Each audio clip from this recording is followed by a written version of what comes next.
Friends 3 நாளாக வந்து நான் வீடியோ போடாமல் இருந்தேன். அது என்ன ரீசன் பார்த்தீங்கன்னா, அதுக்கு ஒரு பல ரீசன் இருக்குது. அது நான் வந்து பின்னாடி நான் சொல்கிறேன் நானு. திருப்பி வர காலத்தில் வந்து அதை பற்றி புரியும். எப்போ வந்து என்ன அப்படின்னு பார்த்தீங்கன்னா, நெஞ்சுக்கிட்ட ஒரு மாதிரி நெஞ்சு கரைச்ச மாதிரியே இருக்குது.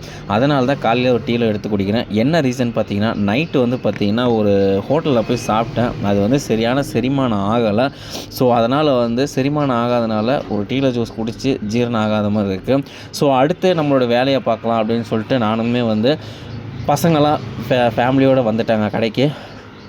அப்போவும் பார்த்தீங்கன்னா காலையில் வந்து பார்த்திங்கனாலும் எங்களால் சாப்பாடு செய்ய முடியல. ஏன்னா நைட்டு சாப்பிட்டது யாருக்குமே செரிமானம் ஆனதுனால காலையில் வந்து எந்த ஒரு வேலையும் செய்ய முடியல. ஸோ அதனால் காலையில் டிஃபனுமே வந்து பார்த்திங்கன்னா ஹோட்டல்லே சாப்பிட்ற மாதிரி ஆகிப்போச்சு நமக்கு.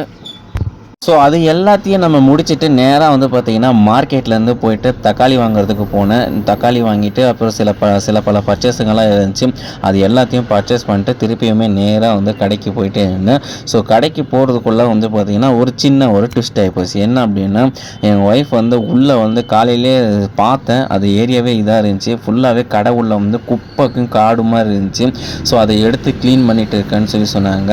அதுக்கப்புறம் என் பொண்ணு பையன் எல்லாருமே சேர்ந்து நாங்கள் எல்லோரும் சேர்ந்து க்ளீன் பண்ணலாம் அப்படின்னு சொல்லிட்டு உள்ளே போய் 1 by 1 க்ளீன் பண்ணி முடித்தோம். அதுக்கப்புறம் ஈவினிங் ஆகிப்போச்சு. ஈவினிங் ஆனவுடனே ஒரு சின்னதாக ஒரு ஸ்நாக்ஸ் மாதிரி என் ஒய்ஃப் வந்து வெளியே ஒரு டெலிவரிக்கு போகும்போது ஒரு ஸ்நாக்ஸ் மாதிரி ஒரு வடை பஜ்ஜி எல்லாம் வாங்கிட்டு வந்தாங்க. அது பக்கத்தில் 5 ரூபாய்க்கு ஒரு பருப்பு வடை கிடைக்குமான்னு கேட்டால், இப்போ இருக்கிற சுச்சுவேஷனில் கேஸ் விலை ரொம்ப ஏறிடுச்சு. பருப்பு வடை எல்லாமே வடை அப்படின்னாலே எல்லாமே 10 ரூபாய்க்கு மேலே ஆகிப்போச்சு. அது 12 போடுறாங்க பெரிய பெரிய ஹோட்டலில். இங்கே வந்து 5 ரூபாய்க்கு நமக்கு கிடைச்சிருக்குன்னா அது ரொம்ப பெரிய விஷயம்னு சொல்லிட்டு என் ஒய்ஃப் பாராட்டி சொல்லிட்டு இருந்தாங்க. ஸோ அதனால் அவங்க 50 ரூபாய்க்கு வாங்கிட்டு. ஸோ நாங்கள் எல்லோரும் திருப்தியாக சாப்பிட்டுட்டு உண்மையில சாப்பிட்டு பார்த்ததில் கூட ஒர்த்தாக தாங்க இருந்துச்சு. 5 ரூபாய்க்கு இவ்வளோ வந்து, ஆனால் வடை வந்து கொஞ்சம் குண்டா இல்லை, தட்டையாக இருந்துச்சு. அதனால் நல்லா தான் இருந்துச்சு, சூப்பராக தாங்க இருந்துச்சு. உண்மையிலே நல்ல ஒரு என்ஜாய்மெண்ட்டு பண்ணோம். இப்போ வந்து பார்த்திங்கன்னா இந்த வடையெல்லாம் சாப்பிட்டு முடிச்சுட்டு இதுக்கப்புறம் ஒரு சின்னதாக ஒரு ரீல்ஸ் போடலாம் அப்படின்னு நினச்சோம். ஆனால் அதுக்குள்ளே வந்து பார்த்திங்கன்னா எங்களுக்கு பவர் கட் ஆஃப் ஆகிடுச்சு கடையில். ஸோ அதனால் வந்து பார்த்திங்கன்னா வடையை சாப்பிட்டு என்ஜாய் பண்ணிட்டு கடையை வந்து ஃபேமிலியோடு ரன் பண்ணோம். பசங்களுக்கும் 3 நாள் லீவ் விட்டாங்க. ஸோ அவங்களையும் கண்ட்ரோல் பண்ண முடியல.